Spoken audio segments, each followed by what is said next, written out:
With us today is Ram Charan. He's the author of 27 books that have sold over 3 million copies and include the New York Times bestseller Execution, which I thought was an absolutely excellent book. He's a world-renowned advisor to CEOs, business unit managers, and boards of directors who value his practical solutions to complex business problems. He has written most recently a book that I enjoyed called The Amazon Management System, the ultimate digital business engine that creates extraordinary value for both customers and shareholders. And that's what we are here to speak with him about today. Ram, welcome to the Bregman Leadership Podcast. Thank you. I'm honored to be on it. Ram, what inspired you to write this book? I mean, obviously, Amazon is one of the, probably the most stellar organization in terms of its ability to sustainably manage massive operations and be very profitable with a hugely growing stock price, right? So it's a model that a lot of people would have. Why this book? Why now? It happened to me, a Chinese company came to me and said, we want to learn what is the management system of Amazon because in lots of decades, this is the only company that is able to deliver consistent value to the customer, better price, better convenience, faster, at the same time, enormous cash generation and the shareholder value. So this is a new method of serving customer, creating value using digital tools So on large scale. So one of my questions as I read this book and also read any book like this is specificity versus universal applicability, right? This question that like, can you really take something that works perfectly well for Amazon based in a sort of peculiar combination and integration of people and systems and an idea and apply it to, any number of other businesses. In your research and in looking at it, did you leave feeling like this is truly applicable anywhere, or is there some specificity to it that says, be careful of the idea of best practice here? Yeah, Peter, I was lucky to work for Jack Welch. Hmm. When I went to see him, he says, bring tools for me. Tools is one thing you choose from. This book has tools. It's not some fancy theories. Hmm. The number of tools that are very applicable to most businesses. So all of my books are designed with tools, Hmm. social tools, technology tools. For example, there is a tool here in the book, how to have fast innovation with fewer people, full time. They call single thread, no other thing to do. Hmm. I put that in a number of companies. It's a tool most companies are going to adopt.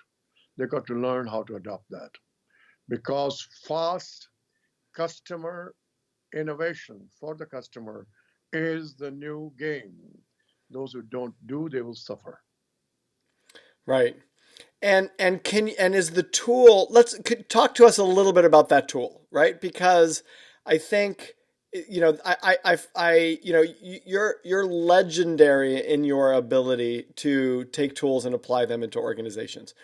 And that must mean that across the board with varying skill levels, competency levels, capability levels, they're still able to take these tools and integrate them. So could you sort of share a little bit about that tool Yes, and how it works when you apply it internally into yes. an organization? The tool is somebody comes with an idea. That idea has to be narrated in less than 6 pages. It must include first, what is the benefit to the user, to the customer? What is different about this benefit? Why the customer consumer will need it? Is this a benefit? Customer can't see it yet, does not know how to use it. Then describe what are the inputs to make this happen and what are the hurdles. It has to be full narrative. It is not a PowerPoint. Hmm. You got to think this one through. Then you create that piece of material, and then the company will assign a leader for a team which could be 6 to 12 people. This team is full time, co located. This team does nothing else. It is dedicated from conceiving the idea, prototyping it, testing it, installing it, and operating it end to end. So this way they build ownership. And this is how the iPhone was invented. In the iPhone, you have the signatures of the people on the motherboard who invented that. Mm-hmm. So there's end to end accountability. People love it because they have something accomplished. Millennials love it. This is now being put into actions in the companies I'm working with. And they have made a difference in their industry because some of the things they developed was in 8 weeks. Last year, this company produced 72 new products. And the people coming to the CEO and saying, why not us? We want to do that. So that is a tool that is very applicable on a large scale. Got it. And the speed with which that happens, is that based on the culture of the organization? Is there a specific focus from the tool itself? Does it vary based on what the innovation is? Yes. The key point is you arrange a teams of 6 to 12 people full time. Mm-hmm. It is that culture that matters. Right. Selection of people, selection of leaders, and then the CEO or his direct reports create information package, transparency, what's happening, not happening, and there's only one level of approval. You don't go through levels of approval. I'm curious what the magic of 6 to 12 people is, because I actually think that's Yes. a magic number also, and I'm curious what you found. Yeah, the magic of 6 usually have 4. They can work together, they can fight together, they can listen to each other. If you have more than that, you create layers, Mm-hmm. even though they may not be hierarchical. Right. The invention is done through simultaneous dialogue, Mm-hmm. listening, adapting, changing. Everybody hears everybody without filters, without roadblocks. That's the reason. It seems like probably 70% of it is having the right 6 to 12 people. And conducting the dialogue, Mm-hmm. and the narration, Right. and the description of the bullseye you're trying to achieve, and the tenacity to do it. Right. And that lot. So when you find that the narrative, the tenacity, you're finding that in those 6 to 12 people, right? Because Correct. ultimately those are people who are making those, Correct. who are conducting the narrative and challenging each other. Yeah, but the leader is very important. Mm-hmm. Leader is not necessarily an expert. Leader expand capacity of each of these people. Leaders think and listen. How do we get somebody to stretch the imagination, think of innovation? They may not be expert in that area. Right. Let's go We through call them, Peter, we call them multipliers. They multiply people's capabilities. the multipliers. That's a Liz Wiseman term.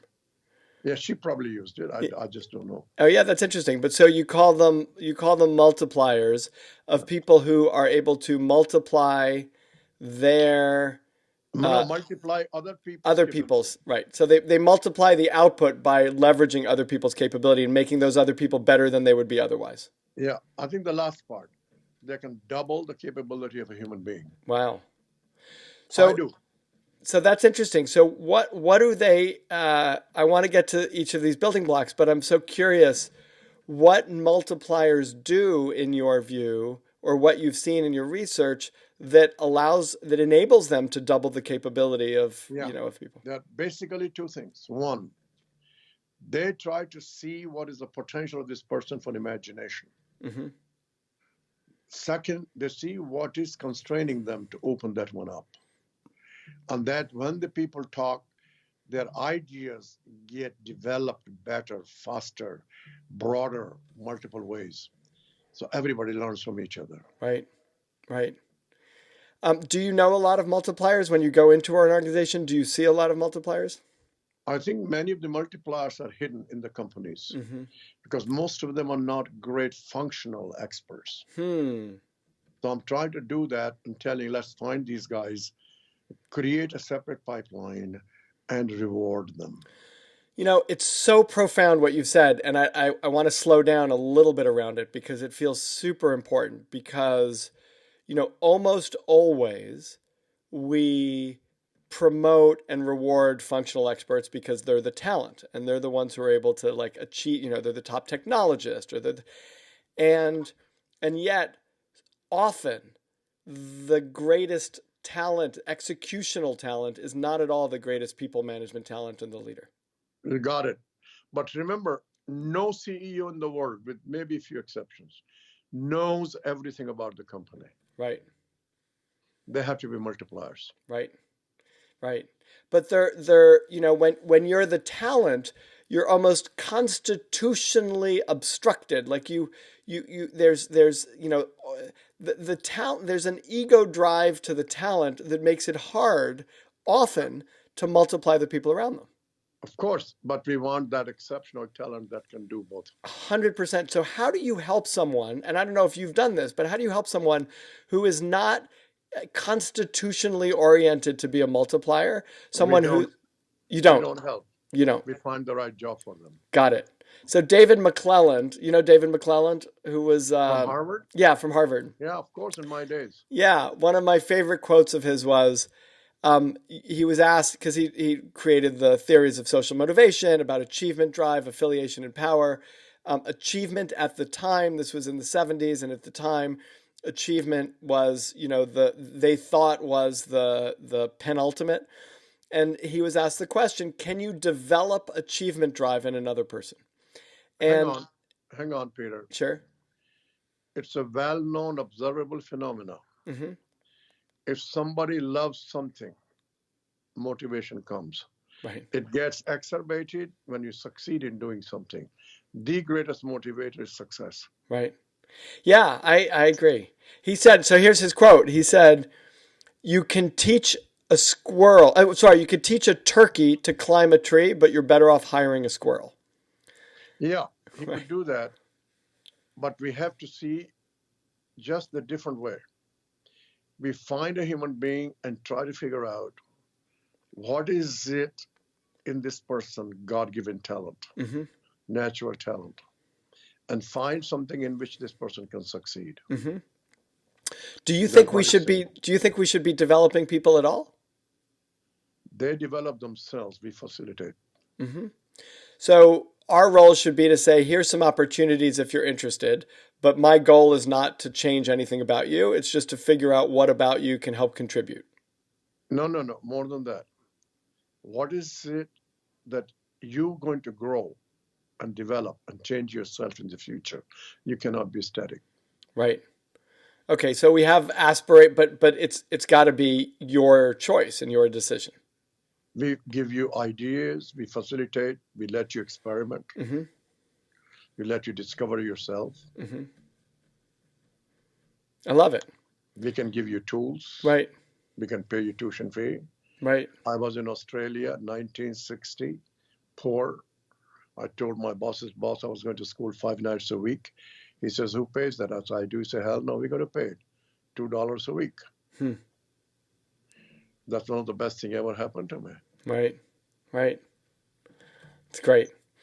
Let's Ram just shoot through the 6 building blocks. Just a top line, so that we can kind of understand each of the 6 components. Just take one at a time, Peter. Remind me. Yeah. So customer obsessed business model. Yeah. What it means. You got to observe the customer, see the pain points, see what will help the customer become more convenient, get things faster and cheaper. Then work backwards to your company, product development, logistics, etc., cost structure. Now, this has always been considered Amazon's sort of golden strength, right? Which is this idea that it's their mission, right? To be the most customer focused organization on the planet. Yeah. Hang on, Peter. Yeah. Every corner store has this habit. Mm-hmm. They know local people, they know their name. Mm-hmm. When I was in my shoe shop, I knew the names, I knew the size of their feet. Mm-hmm. I will take 4 pairs on my bicycle to service them. Mm-hmm. What Bezos has done is to take that to large scale using digital technology, Right. collecting data and reusing data, creating shareholder value. Right. And that's the only way you could do it, right? Because Amazon can't know a billion people's names and their address and bike their shoes over to them, though they do the best that they can to actually make that happen. Right. Um, is there, uh, well, let's go to the second one. Continuous bar raising talent pool. Correct. Now, people have done in the past intuitively. You're hiring a new person for, let us say, in marketing. Mm-hmm. So the boss has been saying, is this person going to be increasing the capability of the company and raising the bar? Or is this person just going to be at the same average? Mm-hmm. So Amazon has certified people who interview people, final interview. And then they say, is this new person going to really increase the capability and the expectations? This person has a veto power. What does that mean? Oh, the one of those 35 interviewers has the veto power. You got it. And the question they're asking is a team-based question, not an individual-based question. It could be both. But they're saying, will this person raise the bar of who is currently here organizationally, or are they just saying are they going to raise the bar, period? No. See, raising the bar is a broader concept. Mm-hmm. They can bring new ideas that we never had before. Right. They can take the bold approach that we never thought about. Right. They can recruit better people in the future, have a better network of people. Right. So those are the dimensions of the bar. Right. And the bar that they're raising is the standard that we are currently operating at as an organization. Yes. Right. Great. So I think that's a beautiful way of thinking, right? Which is to say, we already exist with a certain capability. What's this person? What are you adding to the team? What are you going to be able to do that's going to give you an idea that you take a Harvard Business School, the tenured faculty. Right. If this faculty is not ahead of others, the institution will suffer. Right. So when they recruit young people, PhDs coming in, is this person really going to raise the bar of the average faculty? Right. New ideas, new Nobel Prize winner people. Right. Chicago did for economics. Princeton does for economics. Stanford does for economics. Harvard does for economics. It's interesting. So when so many people who when I think about my daughter is now applying to colleges, and when I think about like the colleges that she's applying to, and I sort of think about Princeton today. I went to Princeton. Would I be able to get into Princeton today? I don't know. Like given the standards, I think I probably wouldn't get into Princeton today. And that's what you're talking about. You're saying the standard has risen to a point where every class that enters changes the standard of excellence. It should. Some do, some don't. Right. But that's the goal. Right. Okay. The third. We got to go fast a little bit. Go ahead. Okay. So the third is AI-powered data and metric system. Yeah. This is 100 years old. We did not have computing capacity. We didn't have the skills. Bezos got the skills. He saw the opportunity. And he's applying large scale these tools. Most of these tools are easily available. We now have talent in the nation that will connect people's usage of data, usage of physical materials, and we're now able to deliver in 15 minutes in New York. Nobody ever thought that you could. Right. Number 5, high velocity and high quality decision making. This is a great thing. When you have one level of approval, it's high velocity decisions. High quality is data-based.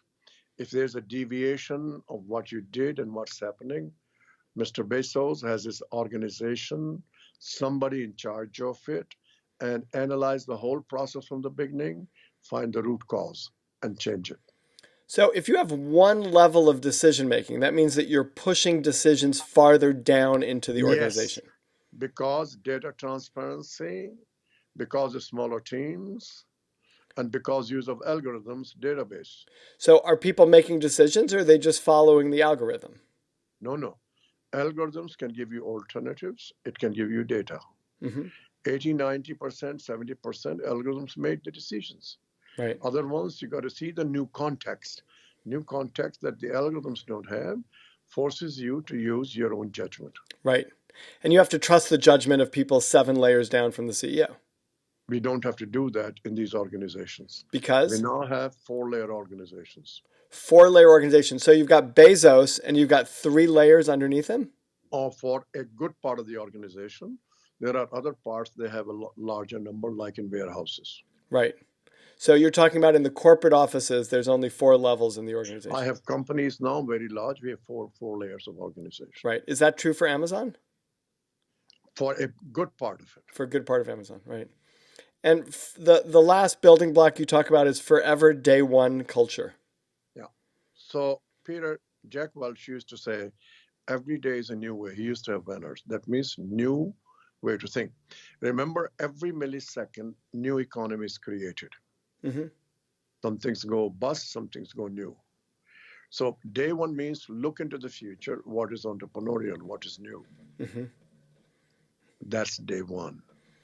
So day one is to say, imagine I get to the office and I have just started here. Look around. What's happening? Where are there opportunities? No, you don't wait for the office. You get up in the morning, you look at the world, look at the news, what's new? And what's new? What's change, not Right. change. You don't wait for the office.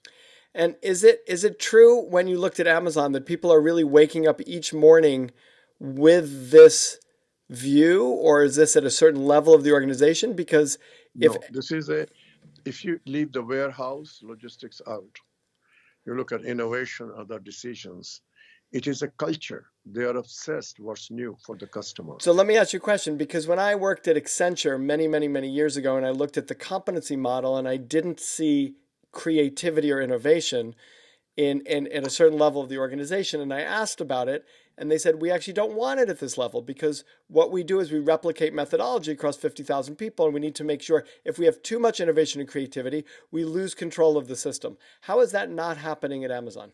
No. In Amazon, anybody who has an idea can send this thing right away to the top, but it's got to narrate it.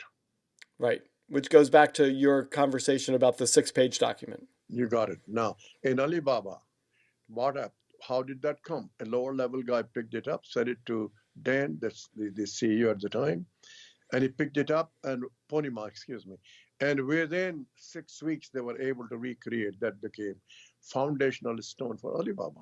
Right. So that transparency is big. Right. Ram, thank you so much. We've been talking with Ram Charan, the book that he's written most recently, The Amazon Management System, the ultimate digital business engine that creates extraordinary value for both customers and shareholders. So enjoyed having you on the Bregman Leadership Podcast. Thank you. Thank you. Hope everything is useful. Thanks very much, Peter. Thank you. Bye-bye. Bye-bye.